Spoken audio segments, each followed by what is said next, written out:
კონდა შეხვედრა ბალტიის ქვეყნების ლატვიის, ესტონეთის, ლიეტუვას და ისლანდიის საერთო საქმეთა მინისტრებთან მათი მიზანი საქართველოს ჩამოსვლის ეხება გამჭვალობის კანონს, კონდათ გარკვეული წუხილები კანონთან დაკავშირებით. ჩვენ ვესაუბრეთ კანონის მიზანი რა არის, საფუძველი რა არის. მათ შორის ერთ-ერთი საფუძველი არის ის, რომ ევროკავშირის თანხები და მათივე გადასახადის გადამხდელების თანხები ნაწილობრივ საქართველოში იხარჯება არა გამჭვირვალედ, ნაწილობრივ საქართველოში იხარჯება არა იმ მიზნებისთვის, რომელსაც უნდა იხარჯებოდეს. სხვათა შორის ჩვენ ევროკავშირის სხვადასხვა წარმომადგენლებთან გვაქვს ამაზე თანხმობა და ეთანხმებიან ისინი ჩვენ მოსაზრებას, რომ მართლაც არის პრობლემა გამჭვირვალობის და მათ შორის არა კარგი მიზნებისთვის გარკვეული თანხების გამოყენების, ამიტომ ესეც მოვახსენეთ ჩვენ კოლეგებს და მათ შორის უთხარით, რომ ეს მათ ხელში არის უპირველეს ყოვლისა, რომ ეს გამოწვევები და პრობლემები აღმოფხრან, ვინაიდან მათი მოქალაქეების ფული ნაწილობრივ საქართველოში იხარჯება არა გამჭვირვალედ. რაც შეეხება თავად კანონს, მათ რა თქმა უნდა აქვს გარკვეული მოსაზრებები თავად კანონის შინაარსთან დაკავშირებით. ჩვენ უთხარით, რომ სამწუხაროდ ორი თვე, რაც კანონი არის ინიცირებული, არ გვსმენია და ვერ ვნახეთ სურვილი, რომ შინაარსობრივი მსჯელობა იყოს, ვნახეთ მხოლოდ კლიშეების მიკრობა და იარლიყების მიწებება ამ კანონისთვის, რაც არაევროპული ქცევა არის. თუ კი ახლა არის მზაობა, რომ შინაარსობრივი მსჯელობა იყოს და არგუმენტები იქნეს წარმოდგენილი, რა თქმა უნდა, ჩვენ როგორც აქამდე ვიყავით მზად, ამის იქითაც მზად ვართ. ვისმენთ ველით არგუმენტებს, აქ შინაარსი არ ქონია მსჯელობა, არ ვიცი, კანონთან დაკავშირებით, თუმცა თუ კი რაიმე შინაარსობრივი მოსაზრებები აქვს, ჩვენ ყველაფრის მზად. მიზნთან დაკავშირებით მინდა გითხრათ, თქვენ თავად შეხვდით მას, რა შტაბ-ბიჭდება დაგჭირდა ამჟამადvis მე ვიტყვი, რომ თავად ამის გამარტება და ისაუბრა რამდენიმე მიმართულებით. ერთი იყო ის, რომ მნიშვნელოვანია, რომ კანონი მოვარკვევთ ევროკავშირის რეგულირებებს და ცვლილების სივრცეზეც ანახულებს ყურადღებას და მეორე იყო ივანიშვილთან შეხვედრის მოთხოვნა და უარი ამ მოთხოვნაზე და ის განმარტება, რაც მიიღო მან მართული ამის შესაბამისია ეგრეთწოდებული რუსული კანონი და ძირითადად საუბრობდა ცვლილებების შესაძლებლობაზე. თავისთავად სერიოზული ხალხი ასეთ იარლიყებს როგორც რუსული კანონი არ იყენებს და ვინც იყენებს, ჩავთვალოთ თუ არასერიოზული ხალხია.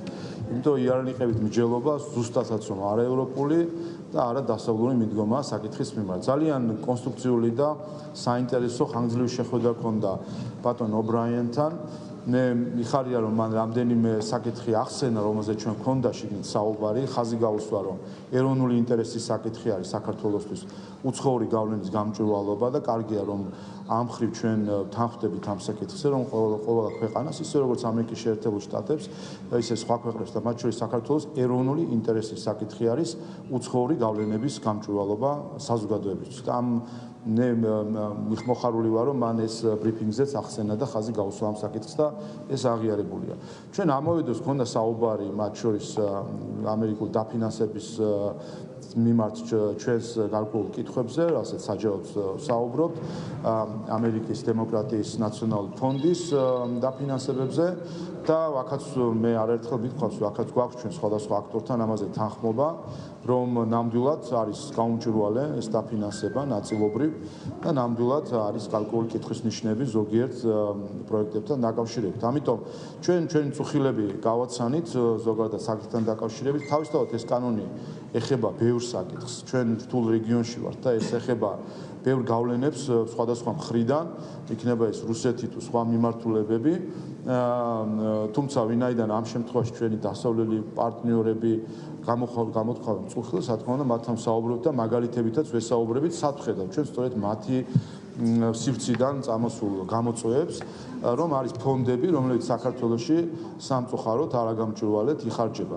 აქედან გამომდინარე, მე არაერთხელ მithქვამს, რომ ერთი წელი დავხარჯე იმაზე, რომ შარშან პროექტის ინიცირების შემდეგ რომ დამერწმუნებინა ეს ფონდები, არასამთავრობო ორგანიზაციები, საელჩოები, რომ თავად უზრუნველყოთ ეყოთ გამჭვირვალობა, სამწუხაროდ შედეგს ვერ მივაღწიე, მათ შორის ამერიკულ ფონდებთან დაკავშირებით.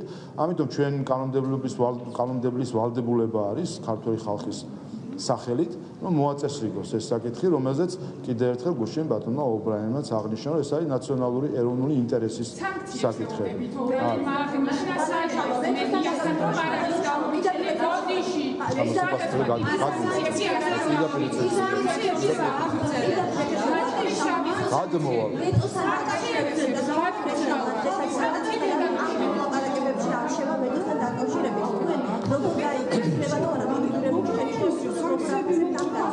რაც შეეხება ვეტოს საკითხს, კიდევ ერთხელ ორი თვე არის, ხო, უკვე ჩვენ განვიხილავთ ამ პროექტს და რამდენჯერმე ეს ორი თვე გაშვებული შანსი იყო, როგორც ოპოზიციისთვის, ისე არასამთავრობო სექტორისთვის, ისე დონორებისთვის და უცხოელი აქტორებისთვის, ეს იყო გაშვებული შანსი, რომ შინაარსობრივ დისკუსიაში შემოსულიყვნენ და სამწუხაროდ ზოგიერთმა აქტორებმა აირჩია იარლიყის მიწებების გზა. რაც შეეხება ვეტოს საკითხს, ესეც ახლა არის კიდევ ერთი შანსი, რომ თუ კი ვინმეს შეუძლია, აქვს არგუმენტია, თავს ძლიერად გრძნობს შინაარსში, შემოვიდეს შინაარსობრივ მსჯელობაში. ამიტომ ვეტოსთან დაკავშირებით უარის თქმა, რომ ეს მექანიზმად იყოს გამოყენებული შინაარსობრივი მსჯელობისთვის, ეს იქნებოდა კიდევ ერთხელ ხელიდან გაშვებული შანსი დემოკრატიული მსჯელობისთვის და იქნებოდა კიდევ ერთი დასტური, რომ ზოგიერთ ჯგუფებს და აქტორებს სინამდვილეში პრობლემა კანონთან კი არ აქვს, პრობლემა აქვს საკუთარი ფინანსების გამჭვირვალობა.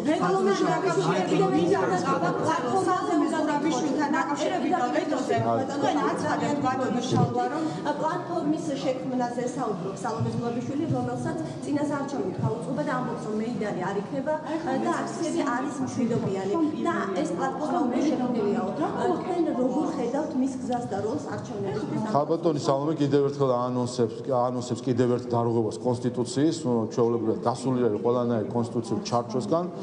უკანა ბაღი გონია მას საკუთარი სახლის პრეზიდენტის ადმინისტრაცია და პრეზიდენტის თანამდებობა. ერთხელ უკვე დაარღვია მან კონსტიტუცია, დადგენილია ეს საკონსტიტუციო სასამართლოს მიერ და საპარლამენტო უმრავლესობის მხრიდანაც. ამაზე არის დასტური და მან ის ახლა კვლავ აანონსებს კონსტიტუციის დარღვევას. ამაზე კომენტარის ზედმეტია რამის გაკეთებას სახელმწიფოებრივ თვალსაზრისით, ესაა ჩვეულებრივად ძირის გამოთხრა ქვეყნის სახელმწიფო ინტერესებისათვის, რაც შეეხება პოლიტიკურ დატვირთვას, ახლა ეს ყველა მიცის, რაც შეეხება მის მოწონება საზოგადოებაში და არ ვიცი მე ოპოზიციასაც ამდენად ენდომება მასთან ერთად. შეიძლება რამდენიმე კითხვას დაგისვამთ, ბოდიში მეც ვისარგებლებ და რამდენიმე კითხვას დასვამ. პირველს ყოვლისა მინდა კითხოთ ვეტოსთან დაკავშირებით. პრეზიდენტი ამბობს, რომ არაპირებს შემოვიდეს მუხლობრივ, არა, მე სხვა მიმართულებით. არაპირებს შემოვიდეს მუხლობრივ განხილვაში. მე მაინტერესებს, რა შემთხვევაში უშვებთ თქვენ, რომ პრეზიდენტის ვეტოს არ დაძლებთ და შესაძლებელია პრეზიდენტის ვეტოს მხარი დაუჭიროს. მაგალითად, თუ კი პრეზიდენტი შემოგთავაზებთ ასეთ რაღაცას, რომ უცხო ქვეყნად განისაზღვროს რუსეთი, რაც პირდაპირ იქნება იმის მანიშნებელი, რომ ეს კანონი არ შეეხება დასავლეთს, არ შეეხება ჩვენ სტრატეგიულ პარტნიორებს. ამ შემთხვევაში თქვენ დაუჭერდით თუ არა მხარს პრეზიდენტის ვეტოს ასეთი ჩანაწერის შემთხვევაში, რომ უცხო ქვეყნად იყოს განსაზღვრული რუსეთი, ჩვენი ოკუპანტი ქვეყნა. ასეთ შემოთავაზება ერთ-ერთ ოპოზიციურ ჯგუფს ჰქონდა, როგორც იცით და ჩვენ ხარი არ დაუჭირეთ ორი მიზეზის გამო. პირველი მიზეზი თუ კი სამიზნე არის რუსეთი, რუსეთის სახელმწიფოს მოხსენება ამ რისკს არ ազգავს, იმიტომ რომ რუსეთს შეუძლია გამოიყენოს სხვა ქვეყნები და იმ ქვეყნის ორგანიზაციის სახელით შემოვიდეს საქართველოში. თუნდაც ევროპული, აზიური თუ რა ვიცი ნებისმიერ მიმართულება. ამიტომ ეს არის ტყუილი, თითქოს ამას შეუძლია მოაწესრიგოს რუსეთის საკითხი. და მეორე, ჩვენ როცა ვშაუბრობთ გარე გავლენებზე საქართველოს, საქართველოს დამოუკიდებელი არის ყველა ქვეყნისგან. არა მხოლოდ რუსეთისგან დამოუკიდებლები ვართ. ჩვენ დამოუკიდებლები ვართ სხვა ქვეყნებისგან, ჩვენი მეზობლები ვინც არიან და არამეზობლები. ყველა ქვეყნისგან დამოუკიდებლობას ნიშნავს. ამისთვის იბრძოდა ქართველი ხალხი დამოუკიდებლობის მოპოვებისთვის და ამას დაუჭირა რეფერენდუმზე მხარი და ეს გამოაცხადა ზუსტად გამსახურდია ამ შენობაში, რომ საქართველოს დამოუკიდებელი ქვეყანაა. ჩვენ დამოუკიდებელი ვართ ყველასგან და ნებისმიერი ქვეყნის ჩარევა არის სხვა ქვეყნის ჩარევა, სხვა ქვეყნის არა, რა თქმა უნდა და უბრალოდ ყველა ქვეყანა არის სხვა ქვეყანა და სხვა ქვეყნის ჩარევა ნიშნავს სხვა ქვეყნის ჩარევას. შესაბამისად ეს კანონი ეხება უცხო გავლენის გამჭვირვალობას საქართველოში მიუხედავად იმისა, ვისგან იქნება ეს წამოსული, ვინაიდან საქართველოში პოლიტიკას აწარმოებს ხალხის მიერ არჩეული ხალხი და ქართველი ხალხი არის ამ ქვეყნის ბატონ პატრონი და სუვერენი და სხვა ქვეყნის ხალხებს თუ სურთ საქართველოს ხალხის საკითხებში ჩარევა მათ ეს უნდა გააკეთონ გამჭრვალე როგორც ეს პირველ ვაკეთებთ. აი ოპოზიცია ამ ჩანაწერს მხარს იმიტომ არ დაუჭერს რომ პირველ რიგში ის სათავეში მაშინ ბიძინა ივანიშვილი უნდა შევიდეს იმიტომ რომ სწორედ ივანიშვილი არისა და ქართული ოცნება უცხო ქვეყნის ინტერესების გამტარებელი ამ ქვეყანაში რუსეთის ინტერესების გამტარებელი და ამიტომ არ სურთო ამ ჩანაწერის არ ენდომებად ამ ჩანაწერის მხარდაჭერაო. უილია შემდეგი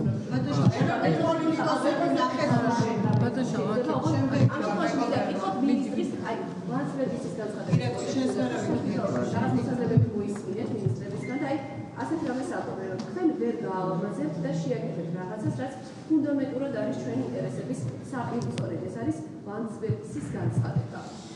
არცი მოისმენთ ვერ ამისგან ამ შეხვედრაზე და საერთოდ პოზიციას როგორ გასულობთ? ხო, ან ვარიაცია არ გაქვს. უყურეთ, მე მქონდა მათ შორის მისი პოზიციაც ჩვენ ნახეთ საჯაროდ და შიგნითაც ამაზე მქონდა საუბარი, რომ ბინარული არჩევანი არის თეთრი და შავი. ან ასე, ან ისე არის. და მე მას და სხვა კოლეგებსაც შევახსენე, რომ ასეთივე არჩევანს გვიყენებდა მათ შორის ევროკავშირი, როდესაც გვეუბნებოდა, ან დაუწესებთ სანქციებს რუსეთს, ან თქვენი გზა ევროპისკენ იქნება პრობლემური და დაკეტილი.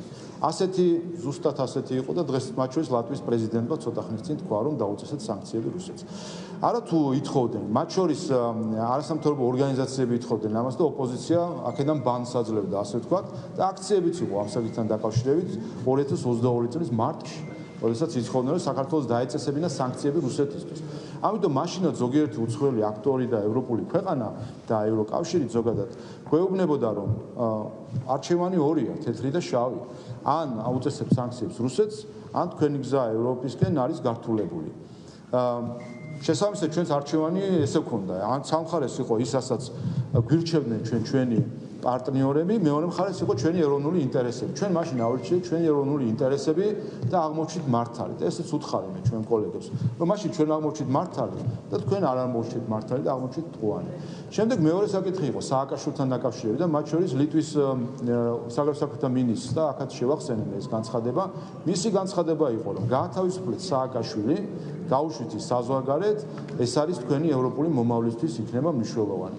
მაშინაც ასე შავთეთრად გვიყენებდა ბატონი მინისტრი საკითხს, რომ ან ათავისუფლებთ სააკაშვილს, ან პრობლემა ექნება თქვენ ევროპულ მომავალს. ასე შავთეთრად დააყენეს და ჩვენ კი ვთქვით, რომ ეს არის რეკომენდაცია ჩვენი პარტნიორების, მაგრამ ჩვენი ეროვნული ინტერესი არის, რომ დავნაშავე მოიხოდეს სასჯელი. ამიტომ ჩვენ ავირჩიეთ ეროვნული ინტერესი და აღმოჩნდით მართალი. დღეს მათ შორის შიგნით საუბრისას ყველა შევცანხმდით, რომ ჩვენ სწორი გავაკეთეთ, რომ არ მოусმინეთ ჩვენ ევროპელ კოლეგებს, ოდესაც არ დაუწესეთ სანქციები მათი რჩევის საწინააღმდეგოდ, კარგი ვქენით, რომ არ მოусმინეთ ჩვენ ევროპელ კოლეგებს და არ გავათავისუფლეთ სააკაშვილი მათი რჩევის საწინააღმდეგოდ. და ჩვენ აღმოჩნდით მართალი და ისინი ვინც გვირჩევდნენ სანქციის დაწესებას და სააკაშვილის გათავისუფლებას აღმოჩნდნენ მტყუანი, იმიტომ რომ აღმოჩნდა რომ და რაც შეეხება ამ სიტუაციასაც, აქაც ეს ვუთხარით, რომ აქაც გამოდის, რომ თუ თქვენ ასე შავთეთრად უყურებთ სამყაროს და არა კომპლექსურად, როგორც ჩვენ ვაკეთებთ, რომ სამყარო არ არის შავთეთრი, საკმაოდ კომპლექსური საკითხებია. თუ შავთეთრად უყურებთ, რომ ან თქვენ რეკომენდაციას გავითვალისწინებთ და ან ესე იქნება, რა დაზღვევაა, რომ ამ შემთხვევაშიც არ ცდებით. ისევე როგორც წინა შემთხვევებში შეცდით. ამიტომ ჩვენი მოწოდება მე მგონი საბოლოო ჯამში ეს განწყობა იყო ჩვენი დღევანდელი შეხვედრის, არის რომ თავარი არის ურთიერთობა დამყარებული იყოს ურთიერთ პატივისცემას და გაიგონ ის წუხილები, რომელიც ჩვენ გვაქვს. მათ ხელში არის საკითხები, რაღაც საკითხები ჩვენ ხელშია. ჩვენ ხელში არის კანონის მიღების და რაღაც შინაარსის მიცემის საკითხი არის ჩვენ ხელში და ამას ჩვენ ვაკეთებთ კეთილსინდისიერად და მათ შორის ღია ვართ მათთან დისკუსიის. მათ ხელში არის, რომ მათი გადამხდელების ფული გამჭვირვალედ დაიხარჯოს საქართველოში. ეს მათი გადასაწყვეტია და მთლიანად მათ შეუძლიათ ეს გააკეთონ. ამიტომ რა თქმა უნდა ჩვენც ველოდებით და უყურებთ ისინი თავის ნაბიჯს თუ გადადგავენ, გულისხმობ ევროპას, ევროკავშირს, თავისი წილი ნაბიჯისა გადადგან გამჭვირვალობისთვის და აჩვენონ ქართულ ხალხს, რომ დასამალი არაფერია და ნებისმიერი ცენტი ევროკავშირის ფულისა დაიხარჯება საქართველოში გამჭვირვალედ. დღეს სამწუხაროდ ეს ასე არის. მაიკრონის განცხადებასთან დაკავშირებით უბრალოდ არც საფრთხეები და შანტაჟი არ არის ისენი, რომლითაც საუბრობენ პარტნიორები ერთმანეთთან, რა თქმა უნდა, აქვთ გარკვეული წუხილები, მოსაზრებები, ჩვენ გაუზიარეთ ჩვენი წუხილები იმ პრაქტიკის გამო, რომელიც მათ შორის ევროპული ფულის ხარჯვასთან არის დაკავშირებული, რომელიც ნაწილობრივ არაგამჭვირვალედ იხარჯება და მათ შორის იხარჯება პოლიტიკური მიზნებისთვის და კიდევ ერთხელ არაერთხელ ევროკავშირის წარმომადგენლებმა დაგვიდასტურეს და დაგვეთანხმეთ ჩვენ იმ აზრში, რომ ევროპული ფული ნაწილობრივ არაგამჭვირვალედ იხარჯება და რომ ევროპული ფული ნაწილობრივ პოლიტიკური მიზნებით იხარჯება. ამიტომ ეს არის ნაწილი დიალოგისა, როგორც სანქციებთან აღმოჩნდა, რომ ვიყავით მართლები, როგორც სააკაშვილის საკითხთან აღმოჩნდა, რომ ვიყავით მართლები, აქაც შევეცდებით, რომ დავალწმუნოთ ჩვენი კოლეგები. აღქმები შეიძლება რაღაცები შექმნილი გქონდეთ, მაგრამ ჩვენ, როგორც იცით, ყოველთვის ფაქტებს მივყვებით და საბოლოო ჯამში ფაქტები იმარჯვებს და ამ დიალოგში საერთო შედეგამდე მივდივართ. მაიკროთის განცხადებასთან დაკავშირებით, როგორც წარმოგიდგენიათ, ქვეყნის მომავალი ზოგადად ახალი თაობის გარეშე კითხვას მაქვს ასეც, ან როგორც წარმოგიდგენიათ, მართლმადიდებლური ეკლესიის განაჩად, რომელიც ხელისუფლების გვერდით დგას. ამ შემთხვევაში ასეთ განცხადებას აკეთებს მაიკროთი და ეს ხო არ არის ეკლესიის შეუწყობა, როგორი შეფასება აქვს? რაც შეეხება კომიტეტების თავმჯდომარეების ვიზიტ, ჩვენ გუშინ ვიყილეთ სამწუხარო ფაქტი, როდესაც უცხო ქვეყნის პარლამენტის წევრები და კომიტეტის თავმჯდომარეები გამოვიდნენ ანტისამთავრობო მიტინგზე, მიიღეს მონაწილეობა ანტისამთავრობო მიტინგზე. და საერთო ჯამში გუშინ პრემიერ-მინისტრმა თქვა, ეს იყო ყველაზე კარგი ილუსტრაცია უცხოური გავლენებისა. ჩვენ ფაქტობრივად გუშინ ვიხილეთ, რომ უცხოელი აქტორები მათ მიერ დაფინანსებული NGO-ებისგან ორგანიზებულ ანტისამთავრობო მიტინგზე გამოდიოდნენ სიტყვით. ამაზე მეტი გამჭვირვალობა უცხოური გავლენის მოქმედების სქემისა, როგორ მოქმედებს უცხოური გავლენა, რომ უცხოელი გამოდის ანტისამთავრობო მიტინგზე, რომელიც მის მიერ დაფინანსებული NGO-სგან არის ორგანიზებული. მთელი ესე თქვა, წრე შეკრული არის უცხოური გავლენის ცუდი მხარისა, ასე თქვა. წარმოგიდგენიათ თქვენ, რომ საქართველოს პარლამენტის საგარეო საქმეთა კომიტეტის თავმჯდომარე ბატონი ნიკოლოზ სამხარაძე ჩავიდეს ბერლინში და საქართველოს ხელისუფლება აფინანსებდეს გერმანიაში NGO-ებს, მათ მოაწყონა დემონსტრაცია და ბატონი სამხარაძე ჩავიდეს ბერლინში, დადგეს იქ და სამთავრობო პარტიას უძახოს კოშმარი და ასე შემდეგ, რაც გააკეთა გერმანიის ბუნდესტაგის საგარეო კომიტეტის თავმჯდომარემ. ან რაც გააკეთა ლიტვის საგარეო ურთიერთობათა კომიტეტის თავმჯდომარემ, რომელმაც კოშმარები ეძახა ამის სახელმწიფოს. წარმოგიდგენიათ რა პასუხი ექნებოდა ნიკოლოზ სამხარაძეს ის ვილნიუსში ან ბერლინში ასეთ მიტინგზე რომ გამოვიდეს და იმ NGO-ს ბედი რა იქნებოდა, რომელიც ასეთ მიტინგს მოაწყობდა და უცხოელ პოლიტიკოსებს ჩაიყვანდა იქ თავის დამფინანსებლებს და მთავრობაზე ლამის თავდასხმის მიტინგს გამოსვლისთვის გამოიყენებდა ამას პოლიტიკოს. ხო აბსურდია. აი ეს რო გკითხოთ ჩვენ ევროპელ კოლეგებს, ხო აბსურდია ეს სქემა და ამ აბსურდს ჩადიან ევროპელები საქართველოში. გუში რაც ვიხილეთ, რაც არის აბსოლუტურად აღმაშფოთებელი. განსაკუთრებით ამ ორი ადამიანის მხრიდან და მათ შორის ეს განცხადება, რომელიც ბატონი როთისგან მოვისმენთ თავდასხმა ქართულ ეკლესიაზე. და ეს არის ყველაზე სამწუხარო, ვიცით, ჩემი განსაკუთრებული კავშირი გერმანულ დახმარებასთან საქართველოში და 30 წლიანი დახმარება გერმანიისა საქართველოს მიმართ, რომელიც ყოველთვის ქართველი ხალხის მხრიდან იყო პატივცემული ბევრი მიზეზის გამო და ბევრი რაღაც სენტიმენტების გამო, რომელიც არსებობს ქართველი ხალხის მხრიდან გერმანიის მიმართ. აი ესე ერთი ხელის მოსმით წყალში ყრიან ასეთი ქარაფშუტა პოლიტიკოსები საქართველოში, როდესაც ჩამოდიან თავს ესხმიან ქართულ ეკლესიას და ვერც კი აცნობიერებენ, რას აკეთებენ ამით, რას უკეთებენ თავის ქვეყანას, გერმანიას, მის სახელს საქართველოში, როდესაც ხელისუფლების წარმომადგენელი ასოცირდება ქართულ ეკლესიაზე თავდასხმაზე და ხალხის მიერ არჩეულ ხელისუფლებაზე თავდასხმაზე. აი ზუსტად ესეთი ქარაფშუტა პოლიტიკოსები, რომლებსაც სელფის გადაღების გამო შეუძლიათ გაწირონ საზოგადოებები დაპირისპირებისკენ და არეულობისთვის, აი ასეთი პოლიტიკოსები არიან ისინი, რომელიც ჩვენ არ გვინდა რომ გავაიგივოთ ევროპასთან. ამიტომაც მნიშვნელოვანი არის საერთო ჯამში, რომ შესაბამისი შეფასებები მოყვეს, მათ შორის მათი პარტიების მხრიდან.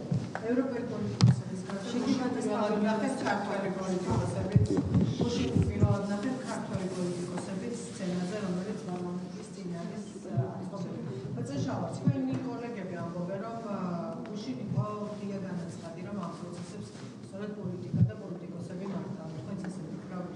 დიახ, ეს პირდაპირ კიდევ ერთხელ ეს იყო ლუსტრაცია უცხოური გავლენის მოქმედებისა საქართველოში, როდესაც ხო, მოგეთ იმასაც ვიტყვი ერთი უცხოური გავლენასაც შეეხება, მაშინ გამეუბნები რა ხან დავიწყეს წინადადება, რომ ანტისამთავრობო მიტინგზე, რომელიც გამოდიან უცხოელები იმ ანტისამთავრობო მიტინგზე, რომელიც ორგანიზებულია მათ მიერ დაფინანსებული NGO-ების მხრიდან. ამაზე მეტი აბსურდი და პირველად ხდება საქართველოს ისტორიაში. შარშან ამ კანონთან დაკავშირებით პირველად საქართველოს ისტორიაში მოლოტოვის კოქტეილი ესწოლეს პოლიციელს და ადამიანს წვავდნენ და წელს ისევე მსგავს კანონთან დაკავშირებით საქართველოს ისტორიაში პირველად უცხოელები გამოდიან მიტინგზე. ესეთი რამე გინახავთ ოდესმე 30 წლიანი დამოუკიდებლობის დროს, რომ ეკადრა რომელიმე უცხოელს გამოსულიყო მიტინგ ანტისამთავრობო მიტინგზე და ეკადრა რომელიმე ოპოზიციას, რომ უცხოელი გამოეყვანა მიტინგზე და ბატონო ხო მე საქართველოს ვსაუბრობ და საქართველოს და ეკადრა ოპოზიციას არა ეს ქვეყნის მხარდაჭერა ეს მიტინგი არ იყო ეს იყო საერთო ეროვნული შეკრება ამ საკითხთან დაკავშირებით მიტინგზე ანტისამთავრობო მიტინგზე ოპოზიციას როდესმე ეკადრა რომ უცხოელი პოლიტიკოსები გამოეყვანა და ანტისამთავრობო მიტინგი ჩაეტარებინა NGO-ს და თან თავისი დონორი ქვეყნის წარმომადგენლები გამოეყვანა ზეც სიტყვით აი ასეთ აბსურდში ეს უნდა დაგვანახოთ ეს არის ევროპა რომ უცხოელები გიტარებენ მიტინგს გიფინანსებენ NGO-ებს რომელიც აწყობენ ამ მიტინგს და შენ ხალხი ქართველი ხალხი ამას უნდა შეყურებდე და ფიქრობდე რომ სად არის ჩვენი დამოუკიდებლობა სად არის ჩვენი სუვერენიტეტი გვცემენ საერთოდ პატივს ჩვენ დამოუკიდებლობას სუვერენიტეტს საერთოდ რამე მივაჩნევართ ამ ხრივ როგორც სახელმწიფო თუ არა ამიტომ ეს რა თქმა უნდა კიდევ ერთხელ აღმაშფოთებელი ფაქტი არის რაც შეეხება ოპოზიციის რა თქმა უნდა ისინი არიან ამ ყველაფრის უკან უკვე დიდი ხანია უბრალოდ იმალებიან და თქვენც ხედავთ ხომ კადრებში არ ჩდებიან თუმცა ტროტუარებზე და ბუჩქებში და ხეების უკან ყოველთვის ისინი ტრიალებენ და ისინი მართავენ ამას ეს ოპოზიციისგან მართულია მთლიანად ეს პროცესი საბოლოო ჯამში და ეხლა რა თქმა უნდათ რომ რაღაცნაირად სცენაზე გამოვიდნენ და დაიწყონ ბენეფიტების მიწერა მაგრამ კიდევ ერთხელ ეს აჩვენებს საერთო ჯამში მათ განზრახვებს აჩვენებს რომ არანაირი კონსტრუქციული მათ არ შეუძლიათ რამე შეთავაზონ ქართულ ხალხს და რაც თავარია რაზე აქვს მიტინგი ორგანიზებული არა სუვერენიტეტს არა დემოკრატიას ჩვენთან შემოვიდეს უცხოური ფული ხარჯონ როგორც უნდა ვისაც უნდა რაც უნდა არ ვკითხონ ქართულ ხალხს არ უთხრან რაში ხარჯავენ ანუ საერთო ჯამში ეს მიტინგები ეძღვება ნაკლებ დამოუკიდებლობას და ნაკლებ სუვერენიტეტს რაც ესეც აბსურდი არის და გუშინ ამას საერთოდ ბეჭედი დაესვა იმიტომ რომ ნაკლები დემოკრატია ნაკლები სუვერენიტეტი და თლათ უცხოელი პოლიტიკოსები მართავენ მიტინგებს ამაზე შეიძლება ბოდიში რაც იქნებს ბოდიში მარია აი ელოდები განაბიჯებს ელოდები ჩვენ დასადენი პარტნიორების მხრიდან ამ კანონის მიღების შემდეგ იმიტომ რომ აი მაგალითად კონგრესმენები მაშინვე გამოიხმაურნენ ამ ამბავს და თქვენს რომ შავი დღე გათენდა საქართველოში ასევე ჯეიმს ობრაიენის მხრიდან მართლმწოვესი გზავნილები მოვისმინეთ საჯაროდ პრესკონფერენციაზე მან არ განუგიცხა რომ სხვადასხვა ტიპის სანქციები შეიძლება დაუწესდეთ ქართული ოცნების წარმომადგენლებს თქვენ რას ელოდებით და კონგრესმენების ამ წვავე შეფასებას როგორ გამოიყენებთ პოლიტიკოსებისგან რომელიც მიხეილ სააკაშვილს ეძახდნენ დემოკრატიის შუქურას რაიმე შენიშვნას შავ დღესთან დაკავშირებით არ ვიღებთ და ვერ მივიღებთ რაც შეეხება თავად პროცესს მე თქვი გუშინ რომ მქონდა ძალიან კარგი შეხვედრა სახელმწიფო მდივნის მრჩეველთან და მქონდა შინაარსობრივი საკითხი და ვფიქრობ რომ მან ძალიან კარგად გაიგო ის წუხილები რომელიც ქართულ საზოგადოებას აქვს მათ შორის უცხოურ დაფინანსებასთან დაკავშირებით და მან ბრიფინგზეც ისაუბრა ამ საკითხთან დაკავშირებით.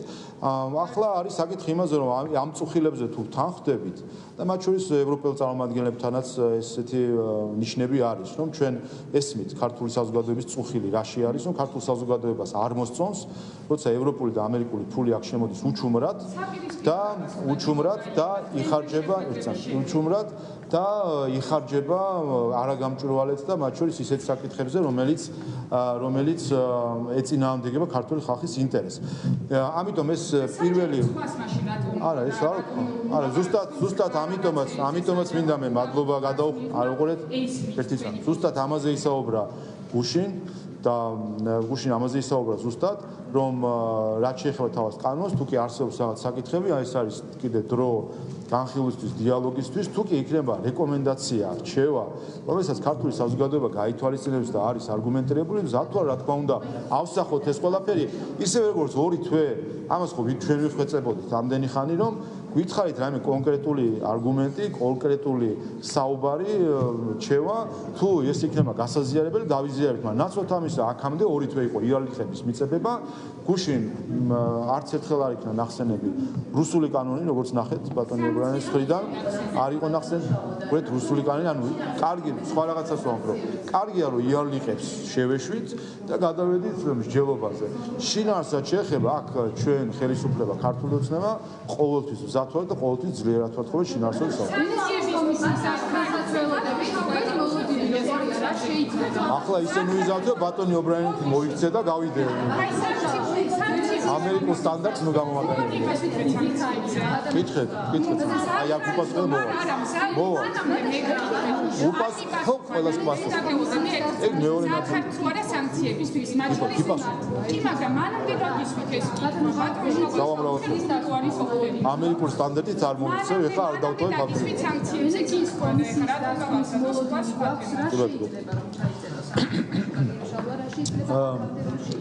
რაც შეეხება ვენეციის კომისიის დასვენად აქ მინდა ხაზი გაუსვა ვინაიდან აქ შეხედულაც იყო ნათქვამი რომ რატომ არ დაველოდეთ ვენეციის კომისიას და მიიღო მესამე მოსმენით პარლამენტი აქ უნდა ხაზი გაუსვა და მედიასაც თოთო ყურადღება მიაქცევთ ამ საკითხს შარშან როდესაც ჩვენ დავაინიციეთ პროექტი პირველი მოსმენის მიღების შემდეგ მე პირადად პროექტი გაუგზავნე ვენეციის კომისიას და განვაცხადეთ საჯაროდ რომ ჩვენ ვაჩერებთ მეორე მოსმენის განხილვას მანამ სადაც არ იქნება ვენეციის კომისიის დასკვნა როგორც კი იქნება ვენეციის კომისიის დასკვნა პროექტთან დაკავშირებით განვაახლებთ მეორე მოსმენას ალბათ გახსოვთ შარშან იყო ეს დგომა მაგრამ გახსოვთ მაშინ მათ შორის უცხოელი აქტორების და ერთ-ერთი ქვეყნის ელჩის კატეგორიული პოზიცია მათ შორის და უცხოელების პოზიცია რომ არანაირი ვენეციის კომისიის დასკვნის დალოდება ანუ პირველი მოსმენით ქონდა მიღებული ჩააგდეთ ეს კანონი და მოკლედ ძალიან კატეგორიული ასე ვთქვათ პოზიციები იყო მოპოზიციის მხრიდანაც მაშინ და საბოლოო ჯამში ჩვენ ეს კანონი ჩავაგდეთ. ანუ მაშინ ვენეციის კომისია რატომღაც არავის არ აინტერესებდა არც ოპოზიციას, არც არასამთავრობო სექტორს, არც ზოგიერთ უცხოელ აქტორს.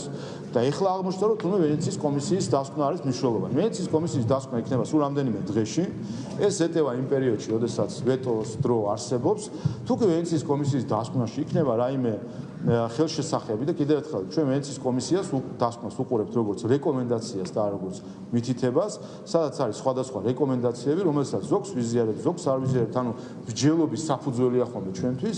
რა თქმა უნდა, ამ ვენეციის კომისიის დასკვნასაც შევხედავთ, არის შანსი კიდევ ერთხელ ორი თვეს შანსი გაუშვა ხელიდან ოპოზიციამაც, NGO-ებმაც და უცხოელმა აქტორებმაც, რომ შინაარსობრივი დისკუსია ქონოდათ, ახლა აქვთ ორი კვირა შანსი კვლავ რომ ეს შინაარსობრივი დისკუსია თუ აინტერესებს სათქმელი თუ არის მათ შორის ვენეციის კომისიის დასკვნის გამოყენებით ამ დისკუსიაში შემოვიდნენ და თუ კი იქნება ხო ყველაფერი გამჭვირვალეა ეს მსჯელობა თუ კი იქნება ლოგიკური არგუმენტი ჩვენ მზად ვარ გავიზიაროთ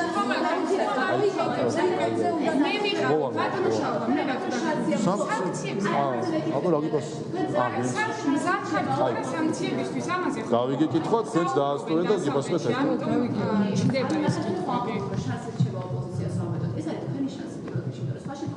ჯეიმს ობრაინი პირდაპირ ამბობს, რომ თუ ამ შინაარსით იმოქმედებს კანონი, თქვენ ახალ სანქციებს.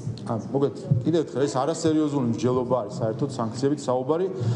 სანქციებს დაკავშირებით ერთ ასპექტს გავუსვავდი ხაზს და ვთქვათ ამასაც მიაქციოთ ყურადღება. წარმოგიდგენიათ, რომ აი 30 წლის თავზე ჩვენი დამოუკიდებლობისა, ერთი რომ მოლოტოვის კოქტეილი ისროლეს პირველად, უცხოელი პოლიტიკოსები მიტინგზე დააყენეს ანტისამთავრობო და პირველად ხდება, როცა ქართველის წინააღმდეგ უცხო ქვეყნისგან ითხოვს დასჯას. ჩვენი დამოუკიდებლობის პერიოდში. თუმცა ესეთი გამოცდილება ჩვენ წარსულში გვაქვს. ხან თავრისში დარბოდნენ, ხან სტამბოლში დარბოდნენ, ხან რომელ დედაქალაქებში დარბოდნენ, ხან მოსკოვში დარბოდნენ ქართველები, ჩადიოდნენ, რომ დაებეზღებინათ თავის სხვა ქართველები, რომ რაიმენე დაესაჯა მოსკოვს, სტამბოლს თუ რა ვიცი სხვა დედაქალაქს. დღეს იგივე ქართველების შთამომავლები დარბიან ბრიუსელში და ვაშინგტონში, რომ გთხოვნით, რომ ქართველები დასაჯონ. აი ეს არის, ეს იცით რა არის? ეს უღურეთ, არა, მე მინდა შევხედო მორალურ ასპექტს იმ NGO-ების, რომლებიც ამას ითხოვენ და იმ ოპოზიციის, რომელსაც რა ქართველობაზე და ქართული საზოგადოების წარმომადგენლობაზე ჰქონდათ პრეტენზია და რა დამოუკიდებლობაზე, რა 9 აპრილზე საუბრობენ საერთოდ ეს NGO-ები და ოპოზიცია, რომელიც იმას კადრულობენ, რომ ბრიუსელში და ვაშინგტონში დარბიან, რომ ქართველები დასაჯონ. წარმოგიდგენიათ, აი თუ კი რაიმე მიესადაგება სიტყვას ღალატი, აი ეს არის ზუსტად ღალატი და ჩვენ ისტორიაში ასეთი ღალატები ბევრი ვიცით სამწუხაროდ. როდესაც კიდევ ერთხელ დარბოდნენ ხან რომელ დედაქალაქში და ხან რომელ დედაქალაქში, ვისაც გარკვეული რაღაცა გავლენა შეიძლება ქონოდა მაშინ საქართველოზე და ბოლოს მოსკოვი იყო ზუსტად, სადაც დარბოდნენ, აი მათი წინაპრები ზუსტად მოსკოვში ჩადიოდნენ, რომ თავისი ოპონენტი ვინც იყო, მოსკოვში მიეღწიათ და დაესაჯათ ეს ოპონენტი. დღეს იგივე ნირის ქართველები და იმ ხალხის შთამომავლები NGO და სექტორში და ოპოზიციაში დარბიან ბრიუსელში და ვაშინგტონში. უბრალოდ იმის თქმა მინდა, რომ ბრიუსელი და ვაშინგტონი არ არის მოსკოვი. ეს უნდა გაიგონ მათ, რომ ბრიუსელი და ვაშინგტონი არ არის მოსკოვი და ამ მაბეზღარა NGO-ებს და ოპოზიციებს, რომლებიც ერთადერთი შანსი ხელისუფლების მოპოვების აქვთ იმაში, რომ იქნებ რაიმე უცხოელი შემოიყვან, მათ რომ შესაძლოა ქონდეთ იმასაც მოთხოვენ, რომ ბომბები დაგვიშინონ და ერთ-ერთი რომელიც ახლა ოპოზიციაში არის თუ NGO-ში არ ვიცი, ყოფილი სახალხო დამცველი ამ ბომბებს ნატრულობდა კიდევაც. ამიტომ ამასაც არ მოერიდებიან, რომ მე ჯარი მოითხოვონ, ჯარი შემოიყვანონ, რომ ასე ვთქვათ, თავის ოპონენტი ხელისუფლება რაიმენაირად დააზიანა. აი ამ მდგომარეობაში ვართ ახლა. ბოლო კითხვა და გავდივართ. საპარლამენტო ბოიკოტსაც ბოიკოტი უნდა ვკითხოთ. არა. კომიტეტია ჯერ დასასრულს კომიტეტია ჯერ დასასრულს.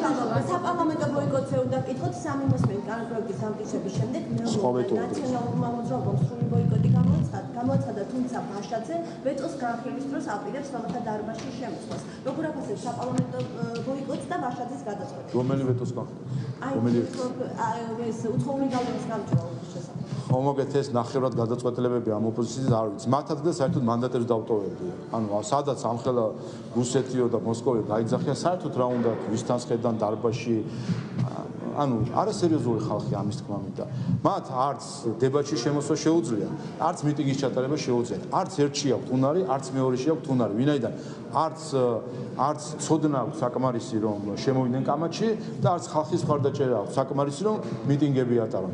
არ ვარგენან არაფერში. ამიტომ როცა არავინ ადამიანი არაფერში არ ვარგა, ესე ეხეთქება ხან ერთ მხარეს, ხან მეორე მხარეს. ხან სტომატა დარბაზშია, ხან აქციაზე დადის. არც ერთგან ვარგა და არც მეორეგან ვარგა. და არც ერთში არ ვარგენან ზუსტად ამიტომაც აქვს ქართულ ოცნებას დღეს 60%-ზე მეტი მხარდაჭერა ქართული ხალხისგან და ზუსტად ამიტომაც 26 ოქტომბერს ქართული ოცნება მიიღებს საკონსტიტუციო უმრავლესობას.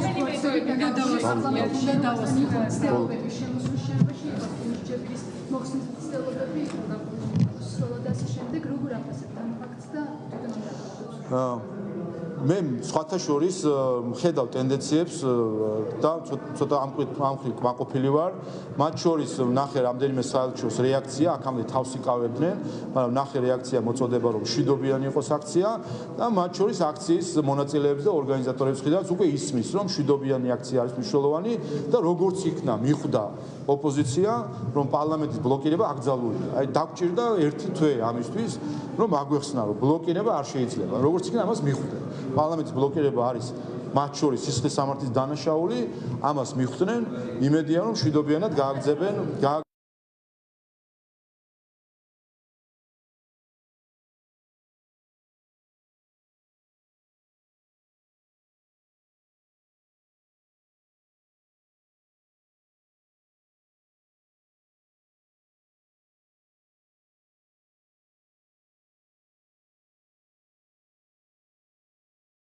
იმედია მშვიდობიანად გააგრძელებენ, თუ კი აქვთ ინტერესი ჩაატარონ აქციებს. კიდევ ერთხელ, მშვიდობიანი